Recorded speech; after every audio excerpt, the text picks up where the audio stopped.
দেড় দশকেরও বেশি সময় ধরে কালের কণ্ঠ বাংলাদেশের শিল্প সাহিত্য সংস্কৃতি ইতিহাস ঐতিহ্য এবং মুক্তিযুদ্ধের চেতনা বিকাশে অসামান্য অবদান রেখে আসছে। 17 বছর পদার্পণের এই শুভ লগ্নে জাতীয় প্রেস ক্লাবের পক্ষ থেকে তথা দেশের সাংবাদিক সমাজের পক্ষ থেকে কালের কণ্ঠ পরিবারকে অভিনন্দন জানাচ্ছি, শুভেচ্ছা জানাচ্ছি। আগামীতেও কালের কণ্ঠ তার এই পদযাত্রা অব্যাহত রাখবে। এদেশের মুক্তিযুদ্ধ থেকে আরম্ভ করে প্রতিটি গণতান্ত্রিক আন্দোলনে যারা অবদান রেখেছেন তাদেরকে তুলে ধরবেন। পাশাপাশি পেশিবাদ যে আঘাত দিয়ে গেছে আমাদের গণমাধ্যমে, সেটা থেকে এই গণমাধ্যমকে মুক্ত করে নতুন এক দিগন্ত সূচনা করবে কালের কণ্ঠ। কালের কণ্ঠ শুধু কালের কণ্ঠের মধ্যে লিমিট না থাকে, জনতার কণ্ঠ, মানুষের কণ্ঠ, এদেশের আপামর মানুষের চাহিদার কণ্ঠ হিসেবে পরিণত হবে কালের কণ্ঠ।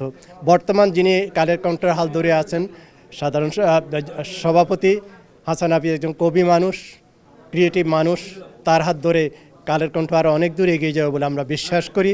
জাতীয় প্রেস ক্লাবের পক্ষ থেকে কালের কণ্ঠের এই 17 বছর পদার্পণে আবারও ধন্যবাদ জানিয়ে আপনাদের সবাই শুভকামনা করছি।